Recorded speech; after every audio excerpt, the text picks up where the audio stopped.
I hope, I'm not really the praying type, but, I'm praying now because I want him home.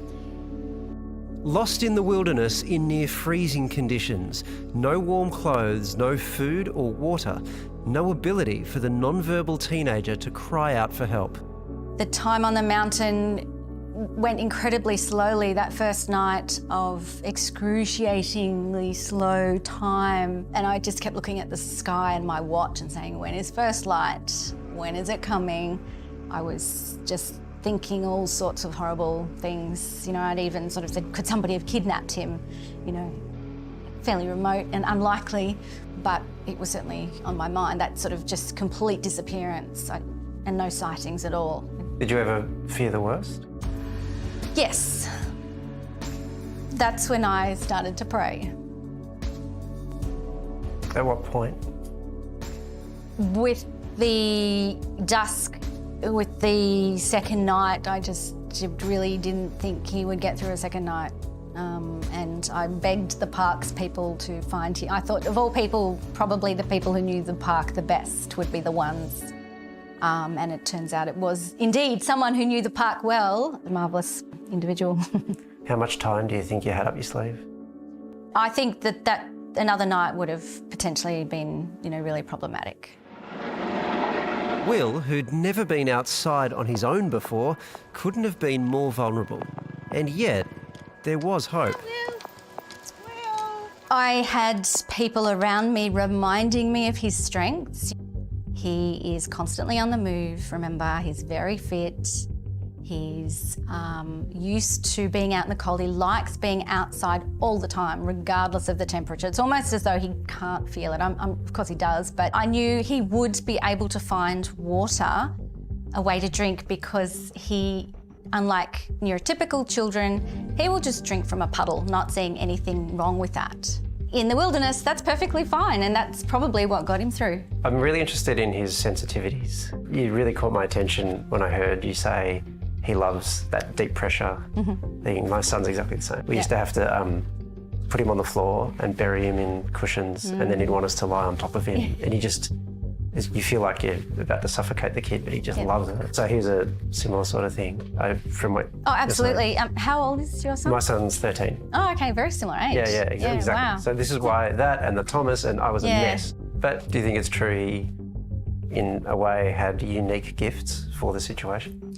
Well, I suppose one of my concerns with him missing was that he does have a high pain threshold. He used to jump off, say, a table and land on his knees to get that deep pressure, to get that sensory feedback that would help him feel comfortable. But, he may have permanent damage because of that. Yeah. Do you think, though, that might have helped him cope with the really low temperatures, for example, or other things that he might... Absolutely, yeah. I think he has remarkable resilience, not because of the sensory issues so much, I think just willingness to just keep going because they're really strong motivators for him. His affinity for the natural world is there and always has been. He just loves being outside. Bringing him inside is difficult. And if it was me out there in that situation, I probably wouldn't have survived, and I'd have much more faith than, and clearly he demonstrated that he could do it. And he's different to the smarts we're used to and how they're measured in our society, but he shows us every day ways in which he is smart in his own way, and that, I think was very much the case when he came out.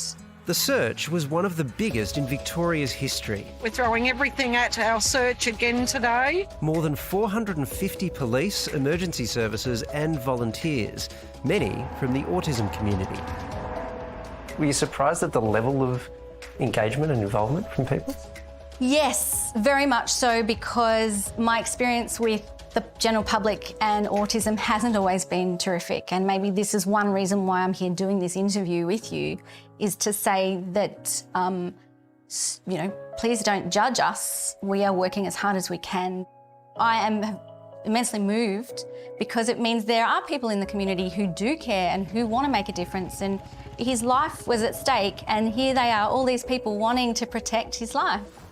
This little person is loved, you know, that often isn't demonstrated in the wider community because he's different and he stands out and he makes funny noises and, you know, he does inappropriate things. And often society doesn't like seeing that behaviour. Bringing up Will and his brother Robin has at times been tough for Penny. One who potentially would run on the road and the other one who wanted to yell at everyone he passed. Both boys are on the autism spectrum and have high needs. One of the difficult things about being a parent, you know, you have these expectations when your child is born that, you know, everything's going well, and developmentally as they sort of get older, you start to see that that isn't the case and it's flagged by paediatricians or the health nurse. And then after that, it's your life of adjusting to and meeting their needs in a way that isn't like it would be for neurotypical children. It's been a long journey, and there were times when it was incredibly difficult with him. He wasn't getting any sleep. He was smearing fecal matter all over the walls.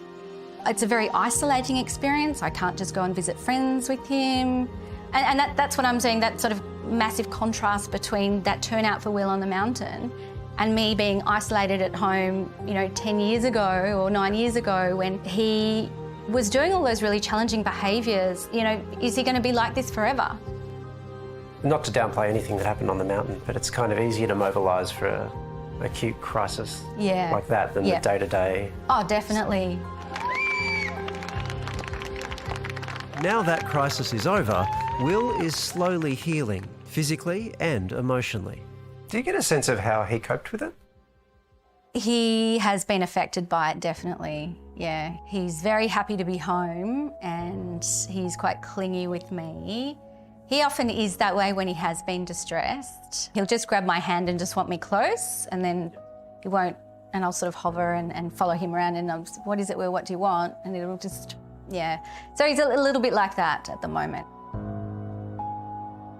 So when you first hugged him, what were the emotions doing? I was still, he's here, it's him, it's definitely him, you know. Thank you, everyone. I'm so grateful. Yeah, he's just magic, really. He's just,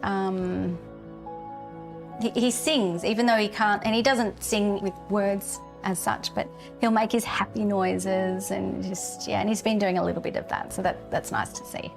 The best moment of your life? Pretty special, certainly.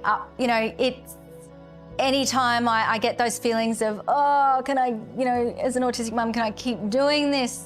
And they, for any parent out there who does struggle with the grind, a moment like that, it brings it all home. You like, I can't let him go. He's so amazing, and he has enriched my life immeasurably.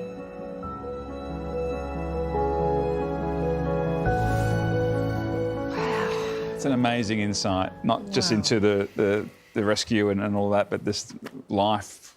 Yeah. And even the point you made about it's easy to mobilise for a crisis, this is everyday life. Yeah. This is the kind of support these families need constantly, and the help and the assistance, the idea that she was so isolated, but at this time everyone came together. It's hard to get your head around, but that's life every day for Penny. I spoke to her at quite a lot of length actually about how difficult parenting was for her. We've got no idea. Like, it's seriously, seriously tough what she has to do every day, and so many others like her. Good on you, Penny. Yeah, thanks so much for speaking to us, Penny. We really appreciate it. We should point out she wanted us to give a special shout out to Mansfield Autism Statewide Services, which she credits with turning things around for Will. So thank you very much. There is also a fundraiser, so go to our website for that. That's it from us tonight. Good night. See you later.